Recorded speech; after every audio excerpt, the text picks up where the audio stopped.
One damp September morning, Mr. Braithwaite, the farmer, stumped grumpily out of the farmyard to the gate by the lane. His farm labourer had sprained his ankle, Mr. Peters had taken the children away for a holiday, and the farmer was short-handed, having to work twice as hard as usual. Sometimes he thought life just wasn't fair. With a long sigh, he tacked a notice to the gatepost. Casual labourer wanted, urgent. He stood back to examine it. "What's your gov?" The farmer looked round in surprise at the perky Cockney voice, and saw a scruffy urchin grinning up at him.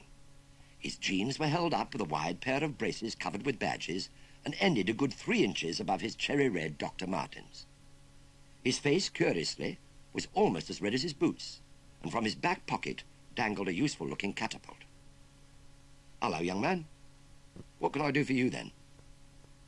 The grubby urchin sniffed and wiped the back of his hand across his nose before replying.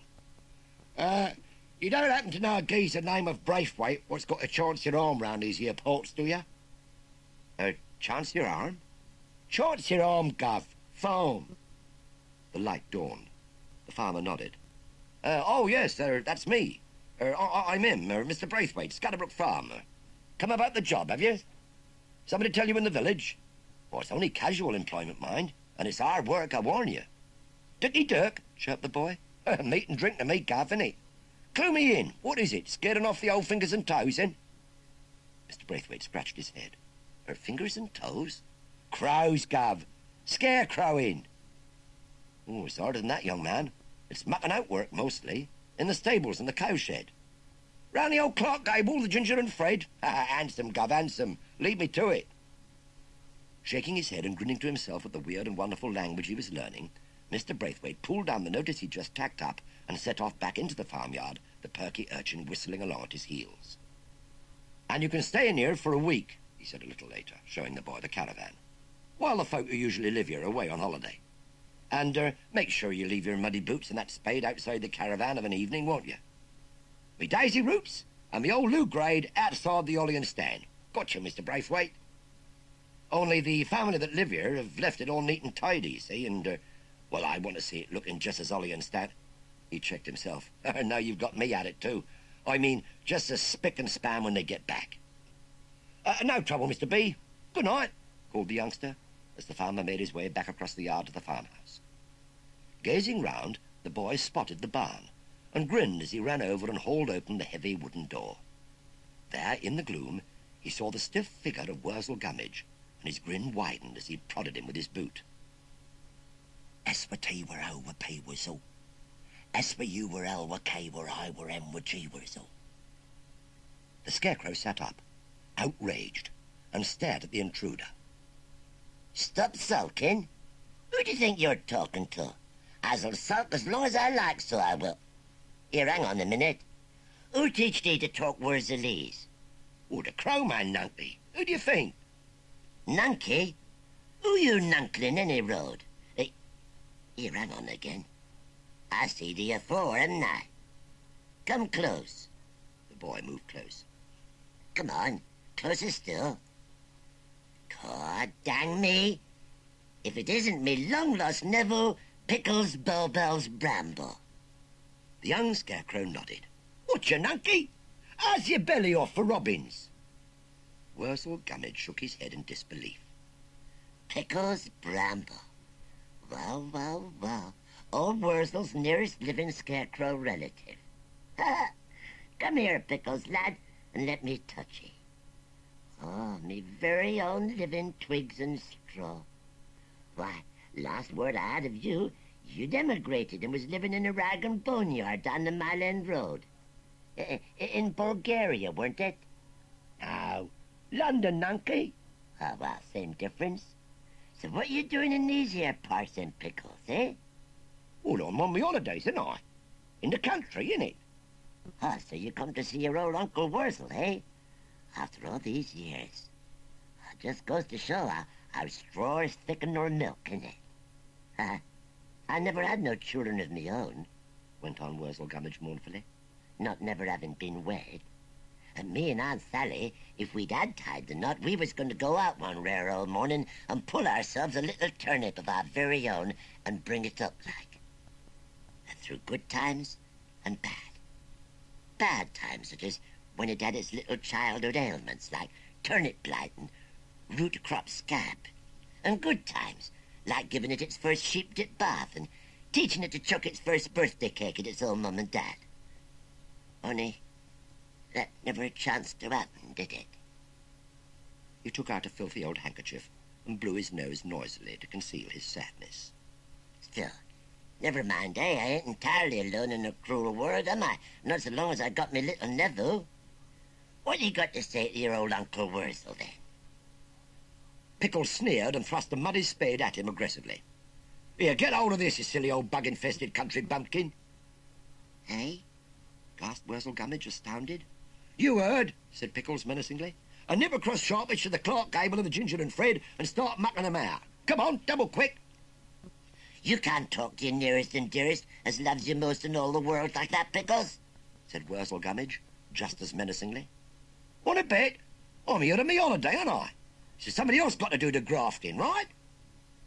A hard edge crept into Wurzel Gummidge's voice as he replied. Yeah, well, that someone ain't me then, Neville, and that's for certain.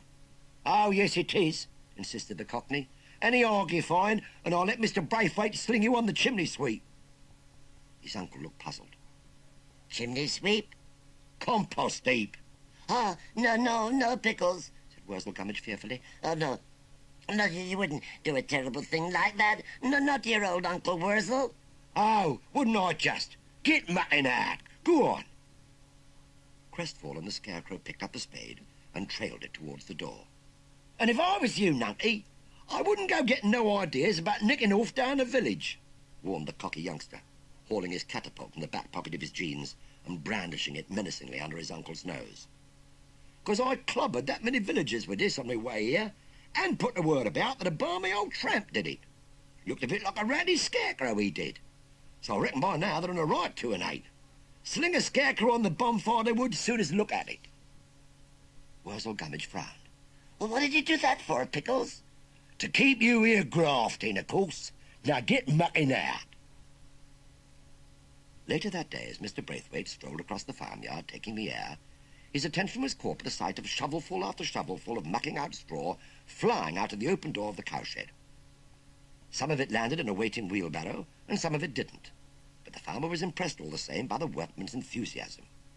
He removed the briar pipe from his mouth and called out cheerfully, "That's the spirit, young'un. Get stuck in. You certainly earns your keep." Inside the cowshed, the words were like a cold hand reaching for Wurzel Gummidge's heart. Earns your keep? Lover's leap? Compost heap, he muttered, shoveling even more frantically than before. Night fell, and in the caravan a contented Pickles was tucking into his supper. Impressed by the amount of mucking out that had been done, and thinking that he'd done it, Mrs. Braithwaite had done him proud, with a whole chocolate cake, a pile of ginger biscuits, and a steaming pot of tea on a tray. There was a knock on the door. "Here, who is it?" demanded the young Scarecrow. An exhausted Wurzel Gummidge staggered in. Well, 'tis me, Neville. I mucked out that there Clark Gable, like you said, and the Ginger and Fred, and now I'm ready for bed. Being as how I'm a bit tired, like.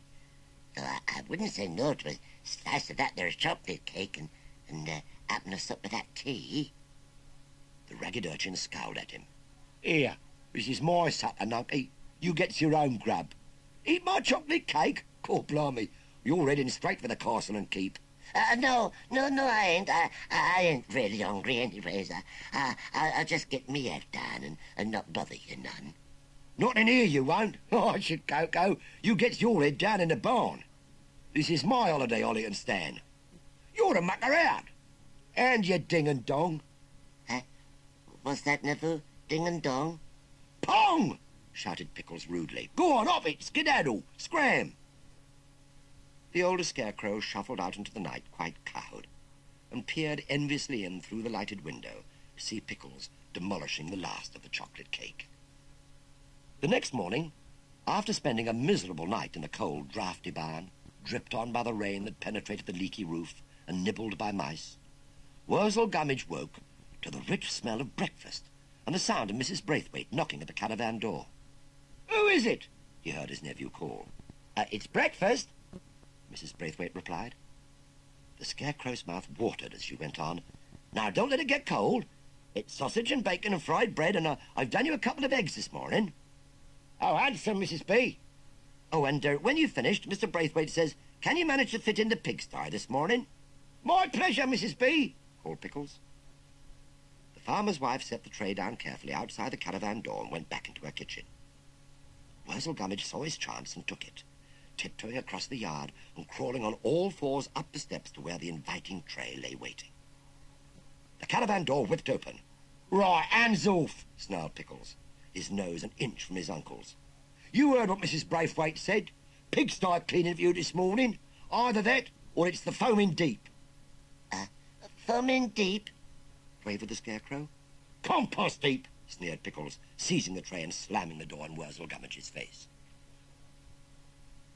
When he'd finished his breakfast, Pickles wandered into the pigsty, licking his lips, and grinned with satisfaction at the sight of his uncle working flat out. Yeah, and after you'd finished this, he instructed, you can shoot across and clean out the Mickey Mouse. Wurzel Gummidge looked blank. Mickey Mouse? Chicken house! Wurzel Gummidge staggered out into the field under the weight of the loaded wheelbarrow, with the urchin swaggering along at his heels. Pickles? He growled softly as a gleam crept into his eye. Yeah? What is it, Nucky? The Scarecrow set down the wheelbarrow and straightened up, staring away across the fields to where the lane led away from the farm towards the village. It ain't nothing special, only I've been wondering as though if you're as dab-a-hand with that there catapult as he says he is. Dab-hand? Said Pickles arrogantly. Oh, I'm the best there is, ain't I? Oh, I knows you're good at hitting the bullseye when it's bending down, wheedled Wurzel Gummidge. But can you hit a moving target? Something like that over there. The younger Scarecrow followed Wurzel Gummidge's pointing finger and spotted a tall black hat moving slowly along the far side of the hedge.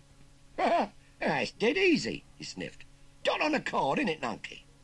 He whipped out his catapult, took aim, and with a perfect shot, set the Crowman's hat flying. Wurzel Gummidge cackled and cavorted around the field in an exultant dance. Dang me! Oh, I've done it this time, young clever sticks, he gurgled. That's one hat that you should never have knocked off. Now you have gone too far. With a slow, firm tread like the day of doom, the Crowman strode over the field with his hat in his hand and his face like a thundercloud. The Scarecrow looked round. He was alone. His nephew had fled. The smile faded from his face. Pickles? Dang, he never... Where you got to? Raising his hand, he found with horror, dangling from one twiggy finger, the catapult. Pickles had planted it on him. It weren't me, Your Eminence, he gabbled as the Crowman stood snorting before him. It weren't old Wurzel has done it, not no. Old Wurzel wouldn't fire off no catapult at a hand-mighty ship like yourself. Not never in a million years, Your Highness, not even in a fortnight. The Crowman held out his hand. Give that to me. Please, your lordliness, I'd beg your Highness's pardon, moaned Wurzel Gummidge miserably as he handed over the incriminating weapon. Only I can't beg your pardon, can I, when it weren't me what done it in the first place?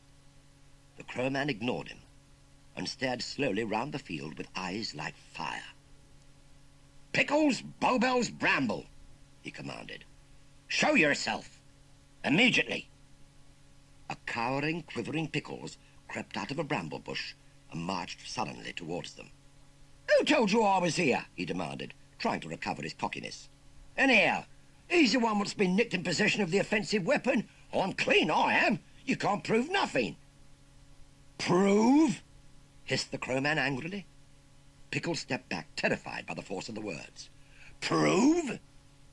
Have you been so long in that London scrapyard that you've forgotten who breathed life into you? I am the Crowman. I don't need proof. I know. Then I hope you know who put me up to it, whimpered the boy. Indeed I do. The Crowman turned to Wurzel Gummidge. But on this occasion, Wurzel, I am prepared to admit that there are extenuating circumstances. The Scarecrow breathed an enormous sigh of relief. Oh, thank you, Your Honor. Does that mean as excuse many more mucking out, your highness? It does indeed, Wurzel, smiled the Crowman. I didn't put you on this earth to be a mucker-out. You're a scarecrow. Oh, I am, he agreed vehemently. I always said I was, and proud of it. Aunt Sally, she wouldn't marry no mucker-out, sir. She's got her pride, same as what I have. Scarecrow, a 10-acre field I am. And you, young man, said the Crowman with steel in his voice, are nothing more than an urban pigeon scarer. A nasty little gutter snipe. A creature of the city. And back there you will go. Now. Your holiday is over. I shall leave it to you, Wurzel, to escort Master Bramble out of this district with all speed. Wurzel Gummidge rubbed his twiggy hands with glee. The toe of his right boot twitched. Certainly, Your Holiness, sir. With the greatest of pleasure, sir. As the Crowman nodded, smiled, and walked away, the Scarecrow advanced on his quivering nephew. Pickles, me darling little nephew, He grinned. Yes, Nunky? you are about to experience the owl's hoot on your nest of ants. The urchin frowned. Owl's hoot, Nunky? Nest of ants? Toe of me boot, nephew, Bellowed the Scarecrow, breaking into a trot. on the seat of your pants, now. And he booted the fleeing youngster firmly on his bottom, again and again, across the field, down the lane, and out of sight.